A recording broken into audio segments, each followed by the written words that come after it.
Did you know that in 2012, Benefit set a Guinness World Record for most eyebrow waxes in 8 hours by a team with 435 eyebrow waxes? Welcome to the Cosmetic Chronicles, the podcast where history meets beauty and tells the amazing stories behind some of the world's most notorious brands.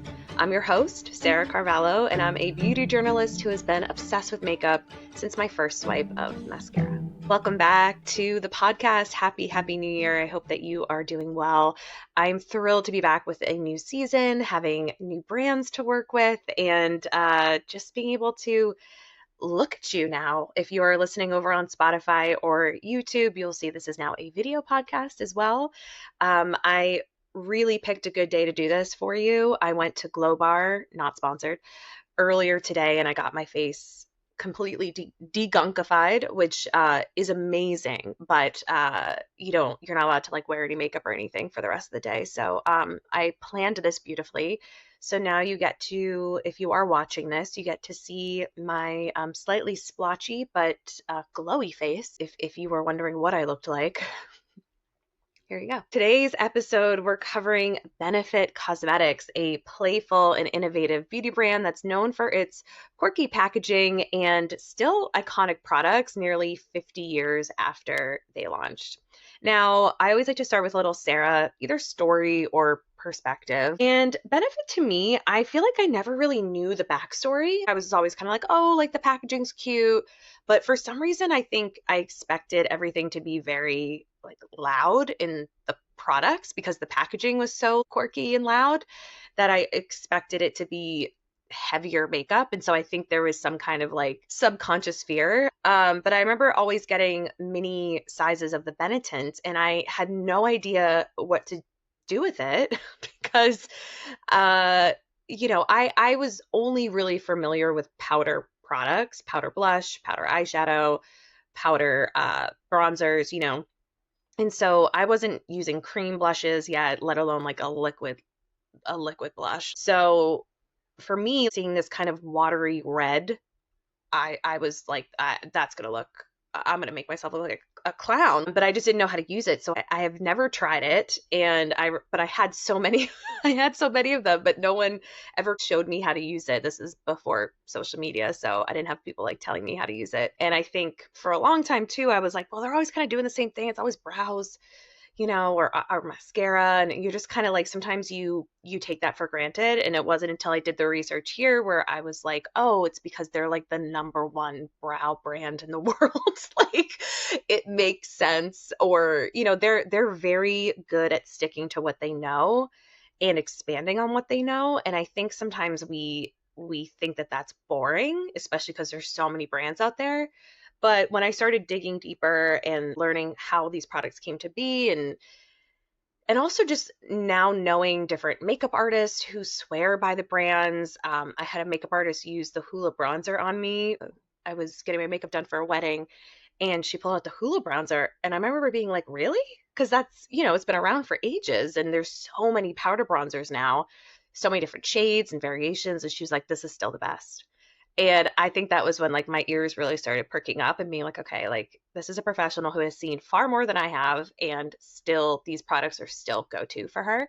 Well, I've had very adjacent experiences. I think the only time that I really remember spending money at Benefit is I went to one of their brow bars with one of my best friends. She was getting her brows dyed. And I knew I didn't want that, but they were doing eyelash tinting. And this was years and years ago, way before eyelash extensions or anything like that. And I remember being like, that's really cool. And the environment was really fun. It felt like you were at a friend's house. And it kind of just felt it felt very homey. And I later found out, by later, I mean this past week, that was intentional. They wanted that kind of energy when you went to their brow bar. So yeah, I feel like it's always been around. I feel like I may have taken Benefit for granted. And now I'm just really excited to share the story. And for this week's Instagram, I'm going to be using some of their iconic products. And I am really lucky because I didn't have anything by Benefit. And they're not inexpensive. They're not luxury, but they're not inexpensive. I was a little concerned because that's going to get real pricey real fast. But Sephora actually had this mini kit that was, I think it was on sale around Christmas time. And it has pretty much all of their goodies in here. I'll just kind of hold it up because now I have video, right? So I can use this. So it has a little Tint, has a little Pore Professional primer. It has the Hoola bronzer with a blush. It has the Bad Gal mascara, and it has one of their eyebrow gels. So pretty much all of them, I'd say, except for the eyebrow pencil. But for the most part, I will be doing a look with all of these over on Instagram later this week. So if you don't follow me, give me a follow at Glow and Flow by Sarah. Or if you're not on Instagram, you can just click the link in the show notes and it will bring you right to my Instagram. But I'm really excited. Some of those are going to be first impressions as well. The Benetint will definitely be first impressions. So you do not want to miss that. So check that out. All right. And we'll talk more about those products later on in the episode. But for now, let's just go back to the beginning.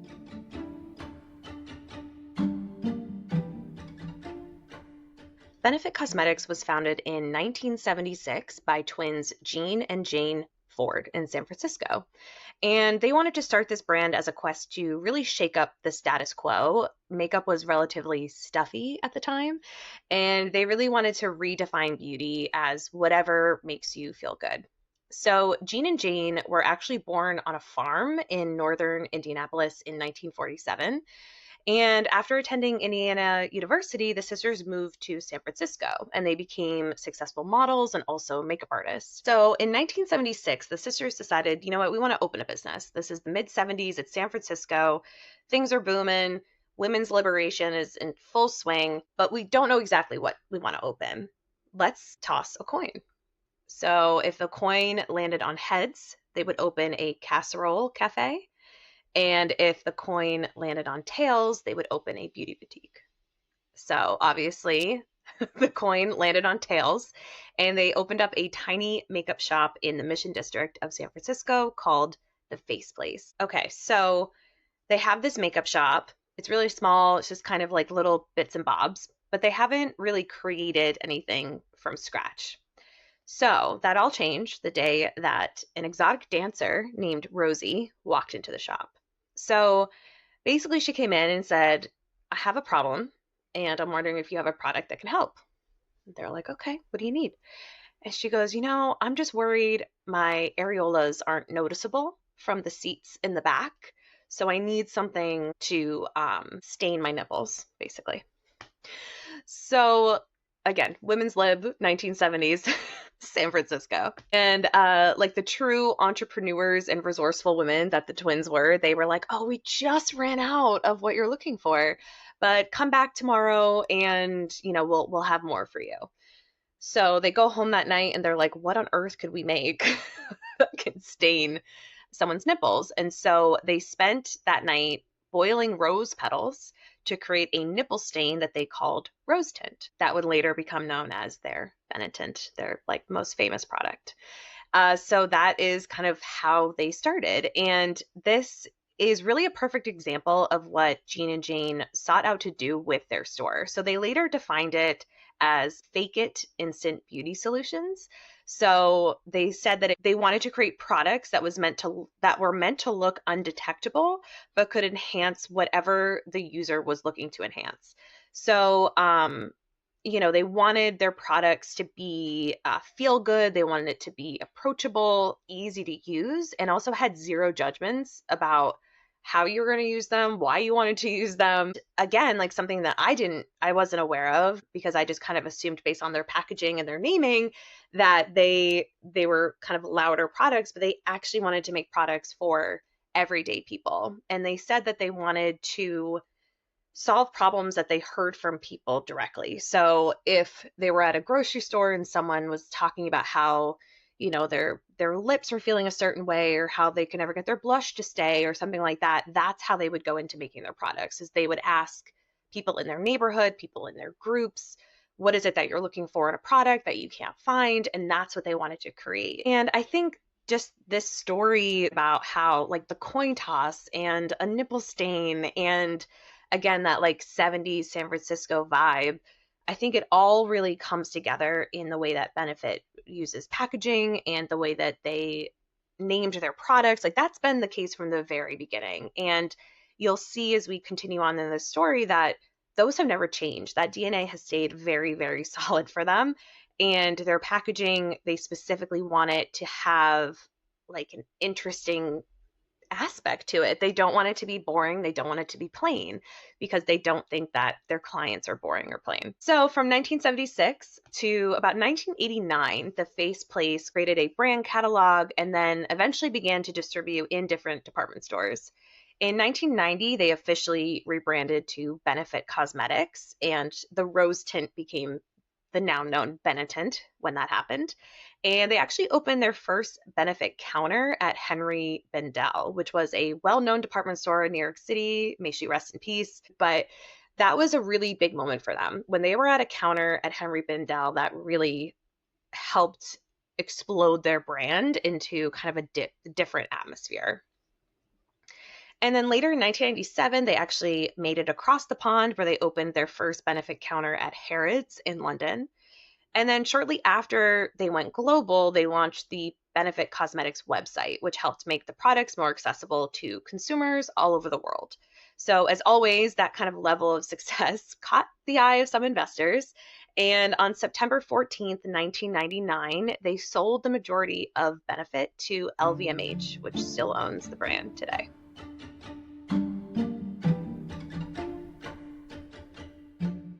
Now, you might be like, wow, Sarah, that was a short episode. Because usually when the brand gets bought, that's like close to the end of the story because, the brand gets bought, the owners 9 times out of 10 aren't really as involved anymore, or they're involved, but nothing like wildly innovative comes out after. It's more focused on expansion across like to different countries and blah, blah, blah. But in this case, a majority of their iconic products and big moments came after the sale. So they had Benetint, but all these other products I'm about to name that you're like, yeah, that happened after the sale. And to be clear, Jane and Jean remained with the company until 2012 and were very, very, very involved. So that could be why. But I just thought that was a really interesting case because most of the time when brands are purchased, I don't know a lot of situations where maybe like one iconic product comes out, but in Benefit's case, it's like 90% of their products came out after. And I just think that's great. So here's an example. So they got bought in 1999. In 2003, they opened their first brow bar, which was a boutique that specialized in brow shaping, and they opened it in San Francisco's Macy's Union Square. Now, the brow bar has easily become one of their most prominent areas of business. They've become the world's largest employer of estheticians with 5,000 brow and beauty experts worldwide. And they created these brow bars as a way to bring their products to people, but to also be looked at as like the expert brow person, right? The expert brow brand. And it was an instant accessibility to perfect brows, right? And this kind of drop in now approach was unique because they specifically wanted to do brows within the shopping space. And in brick and mortar stores, they actually had the brow chair close to the window so that people could see it and be like, oh, they do brows in here. That's cool. It feels like you're at sleepover, and someone's doing your brows while the other one's, doing whatever. And that was done on purpose. They wanted people to feel encouraged and feel like they could approach and be a part of it. It felt like they wanted it to be an inclusive experience. And so the brow bar became a huge part of their business. It still is to this day. And it expanded beyond just shaping and waxing brows to actually tinting the brows and lash tinting, like I said, I did years ago as well. So that was in the early 2010s. So again, kind of like way before people started to do that on a regular basis. Another major hit for the brand was their 2001 release of their Hoola matte bronzer. Now, this bronzer became a cult favorite and one of Benefit's signature products. And the story behind it is one that we've heard already. So a customer had a need, they found the solution. So before Hoola, Benefit did sell a dark tan loose powder bronzer that came in a pot. And the bronzer looked beautiful on skin and the clients really loved it, but they complained that it was messy to use. So Jean and Jane decided, let's transform it into a pressed powder and also put it into a box format, like a cardboard box. So then that way it's protected, but it's not going to get everywhere because it has these like higher sides. And they launched what was Benefit's first ever Box O Powder, which is a purple cardboard box that still remains its packaging today. And this was really unique because nobody was really using like square cardboard packaging for a bronzer. Like it just wasn't something that people did. But also the formula was really unique as well. So they offered a shimmer-free neutral matte bronzer for more of a natural looking glow. And this came down to the fact that Benefit spent a lot of time finding that perfect blend of white, brown, red, purple, and yellow pigments in order to create a shade that could work across a variety of skin tones and didn't look orange. So they worked really hard to try and make Hoola look as natural on as many skin tones as possible. They now have multiple shades of this as well. But at the time, this was a really big deal to not have an orange bronzer. This is 2001. Let's just remember that. To not have an orange bronzer was like a scientific breakthrough. And the lasting power of this bronzer has not died down. So in 2020, it was reported that one box of bronzer was sold every 15 seconds. So 19 years later, and they still sold a box of bronzer every 15 seconds. And the brand had to produce 1,200 bronzers every hour just to keep up with that demand. That's what I mean. Like, it's 19 years of this bronzer that it is their one and done. They're like, I don't need to try another bronzer. I don't know if I could live that life, but I respect it. And then actually in April of 2025, the brand launched a cream version of this called the Hoola Wave Bronzing Balm, just to add to that catalog. I would love to try this actually on like a personal note. I love a cream bronzer, but I would love to know if you've tried it. Let me know in the comments. Okay, so the brow bars in the bronzer were all within 4 years of their sale to LVMH. But even more was about to come from Benefit as we enter into the 2010s. This is a very big decade for them. First up, their notorious Professional Primer came in 2010. I was trying to figure out why this made such a splash because this wasn't the first primer ever made. I did some research and I was like, oh no, like Smashbox came out before. Laura Geller is actually credited with making the first primer. Makeup Forever had one. So like there were people who had primers before 2010.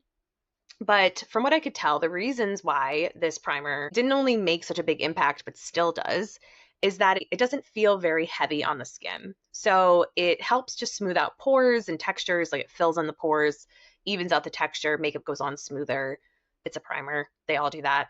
But this one doesn't feel very heavy. And also it has a sheer peachy tint, which helps to even out the skin tone. But what I really found was the biggest thing is that it found fans with oily skin. So they have said that this helps zap excess oil like no other pre-makeup step. This was a really, really big primer for people with oily skin because it helped keep their makeup lasting long. It helped keep out excess oil, but it also did not feel heavy on their skin. So this made a really big impact for that. And then over the years, they've started to add a professional primer for people with dry skin, with people with normal skin. So they've expanded on the franchise as well. They've had different setting sprays and powders and masks. And they actually just released, I think it was last year, the Professional Foundation, which from what little I read review-wise on this, people seem to really enjoy it. But again, this was another product that people needed. This was a problem that they needed a solution to. And so they created this primer that, like I said, a huge majority of users saw a huge difference in, and then they expanded it to kind of fit other skin types, other needs as well. Okay, so then in 2011, the brand released the They're Real mascara, which became an instant and perennial bestseller. And this is something that people absolutely loved when it came out because, again, it solved a problem. And they built on this mascara range by adding different mascaras for different needs. So the They're Real mascara was for lash lengthening. Then they came out with the Roller Lash mascara in 2015, which was a curling mascara. In 2018, they came out with the Bad Gal Bang volumizing mascara, which I think a lot of people recognize. And in 2021, they came out with the They're Real Magnet Mascara, which was a magnet formula from this original release. And it seems like the They're Real Mascara really defined the Benefit mascara range for years, and then everything kind of built on from that after. So if you're keeping track at home, let's go through this again. They were sold to LVMH in 1999. By 2011, they had opened brow bars across the country, released their Hula Bronzer, their Professional Primer, and their Real Mascara. Not bad. Not too bad. So let's move to 2013. This is when they introduced their first brow gel. So this is the Gimme Brow and Brow Volumizing Fiber Gel. And when this gel was originally released, it only came in 2 shades, but over the years they've added more, now offering 10 shades of the water-resistant fiber gel. So the reason why people love this is because it really helped to fluff up the volume of their brows. It wasn't goopy, it wasn't messy. Because it had that fiber ingredient, it just kind of grabbed onto your natural hair and helped to make them appear very fluffy is like the only word I can think of. It didn't heavy the brows down, and it was also water resistant. If you were a sweater, if you were in the rain, or if it was hot out or whatever, like the product wouldn't run or streak down your face. And people liked that it was natural looking, which is a Benefit classic, but it was also buildable. So you could add a few layers if you really wanted to amp up your brows. And again, keep in mind, this is 2013. This is when Cara Delevingne broke the internet with her gorgeous eyebrows. And basically it was like, everyone stop plucking so much. Look at how gorgeous my natural brows are. And then we all were like, we need big brows like Cara. So it was perfect timing on Benefit's part. And the success of this fiber gel helped to lead to the release of the Precisely My Brow pencil in 2016, which is still Benefit's #1 bestseller. So the reason why people gravitate to this, and also I'm not just talking about consumers, makeup artists have told me this is their favorite brow pencil ever. So the reason why people gravitate to this is because it has a very ultra fine tip for making those very hair-like strokes, but also has long lasting power. That's one of the things that I've noticed about a lot of these brow formulas from Benefit, both the gels and the brow pencils, is that they last really, really long. And so people can one and done it and not have to think twice about it. Brow pencils and setting products became the brand's best-selling items and saw continual additions, expansions, and growth in this category throughout the late 2010s and into the 2020s. And then I'd say in the last 5 or 6 years or so, Benefit has expanded its primer line into pore care.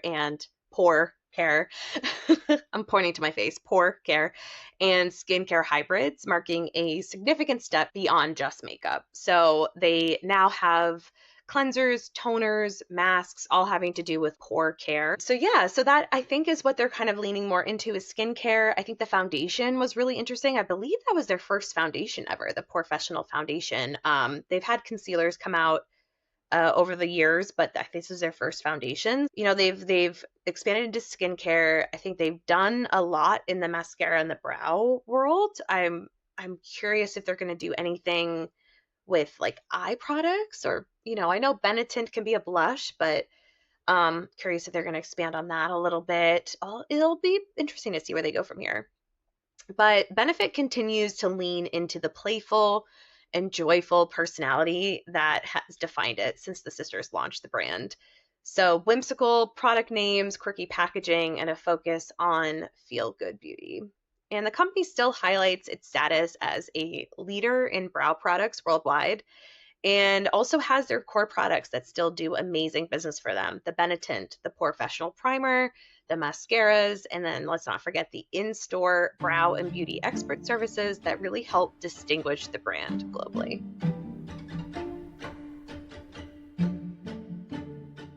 Okay, time for the rabbit hole of the week. If this is your first time listening, the rabbit hole of the week is a segment that I always assume is going to happen. I don't know what it's going to be, but I always tend to go down a rabbit hole when I'm researching. It can be brand adjacent, it can be specific brand, it can be a person that was named in an article.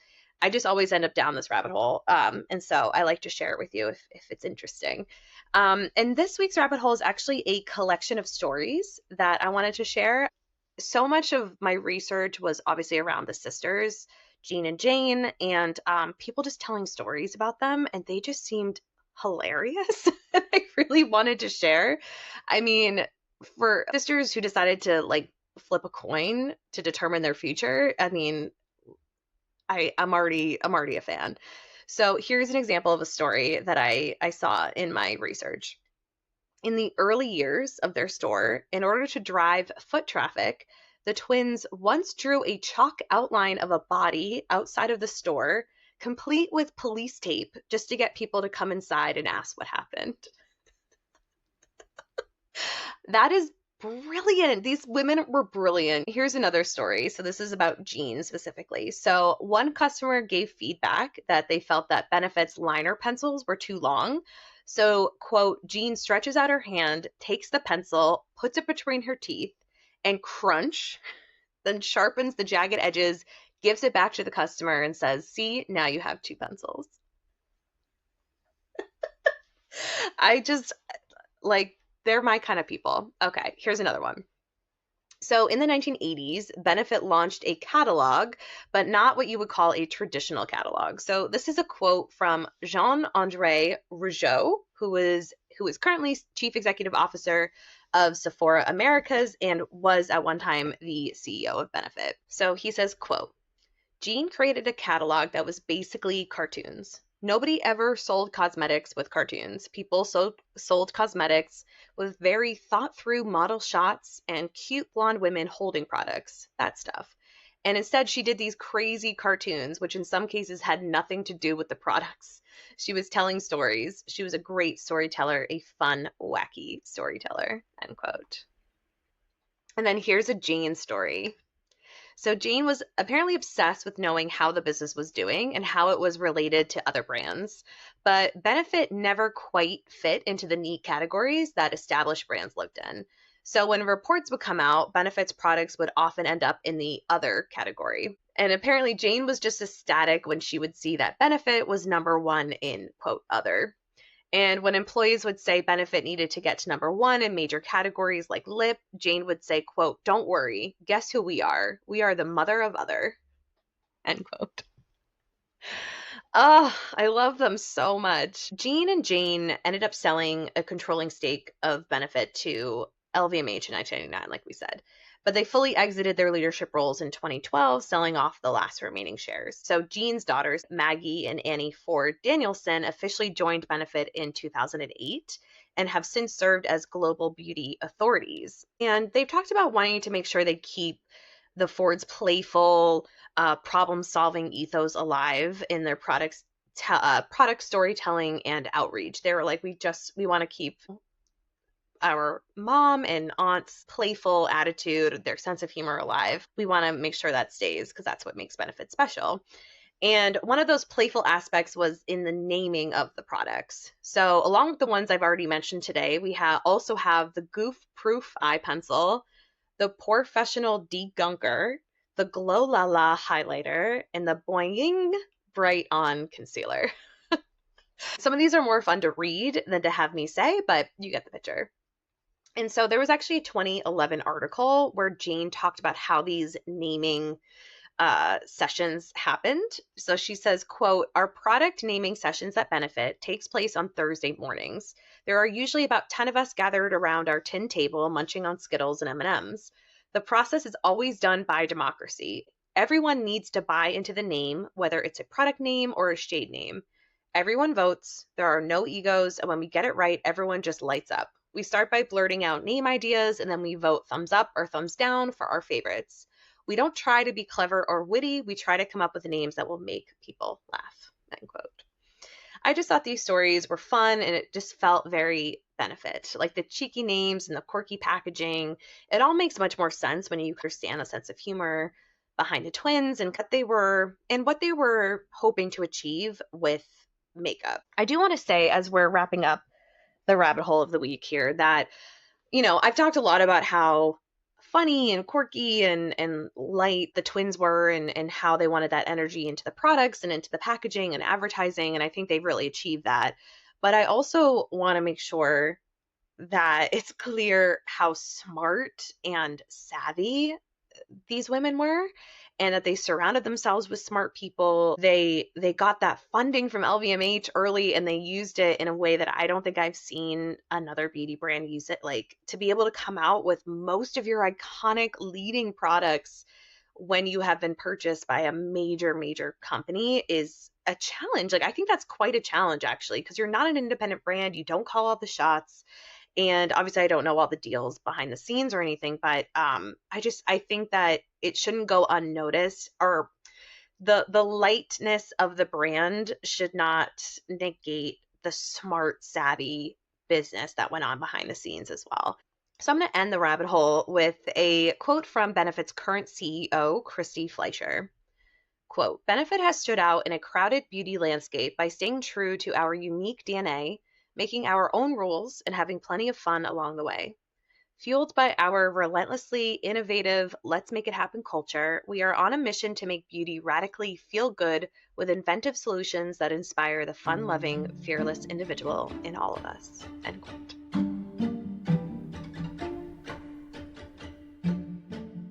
Okay, so this is usually the section of the podcast where we talk about iconic products, but we've like literally talked about them.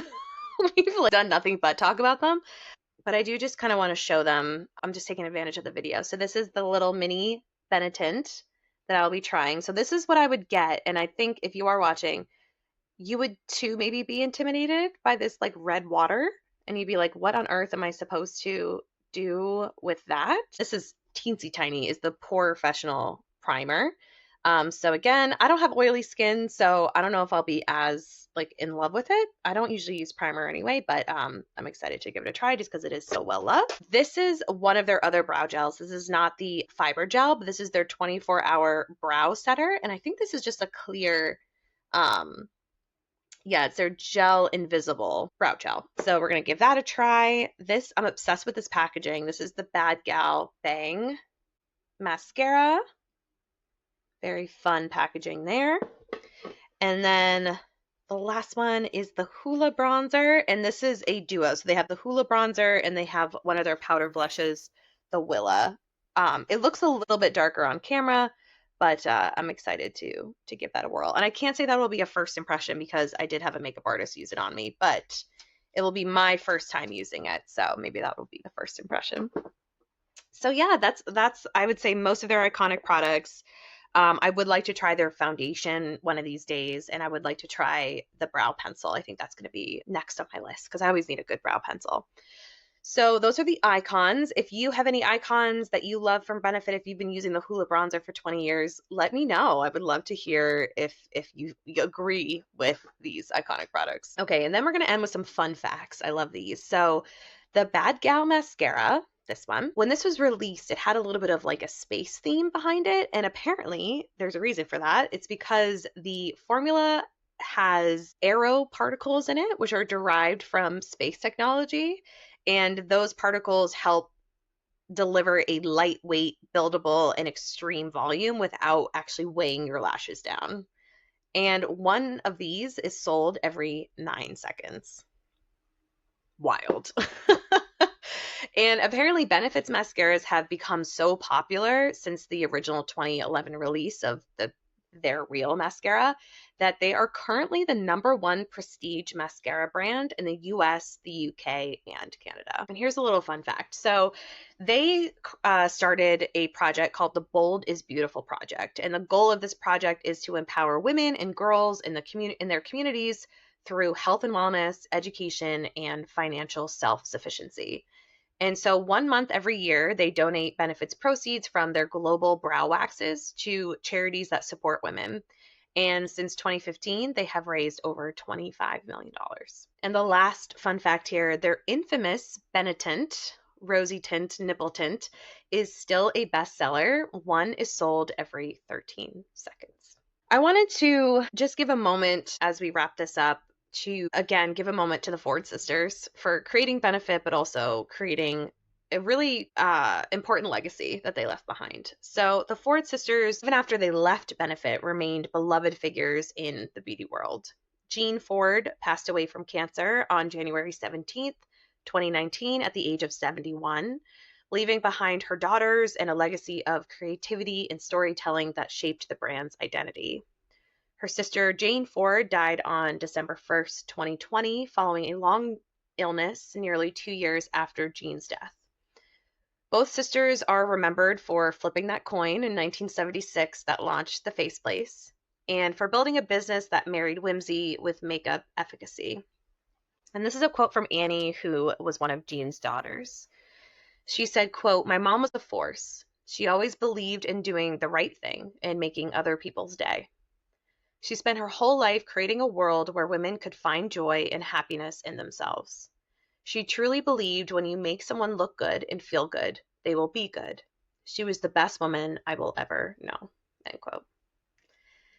And here's a quote from a really lovely Yahoo article that I read that discussed the impact of the sisters shortly after Jane passed in 2020. Jane with Jean started a revolution in an industry that was buttoned up and stodgy in 1976 when they launched Benefit. They broke the rules, and in doing so, changed the way the entire industry started thinking about doing business. Instead of building another brand that dictated to consumers what they should want, the Ford sisters listened to their neighbors and designed makeup for the girl next door. They are often credited with paving the way for the wave of successful indie brands prevalent today. So those were the Chronicles of Benefit. Let me know what you think of the brand. If you knew any of this origin story, if you've never tried the brand, if you have a favorite product, all the stuff. I want to know all the things. Head on over to my Instagram at Glow and Flow by Sarah to see me use the Benetint for the first time, and also to use all of these iconic products. I'm really excited to see how it turns out. And also let me know if there are any brands that you want me to cover. Feel free to leave me comments, or you can DM me over on Instagram as well. And please share, rate, subscribe. It really helps me out in terms of pushing the podcast out to different people and having it just appear in people's algorithms. So I just thank you for doing it already. I'm excited for what this year has to bring. So have a great start of your new year, and I will see you next time on the Cosmetic Chronicles.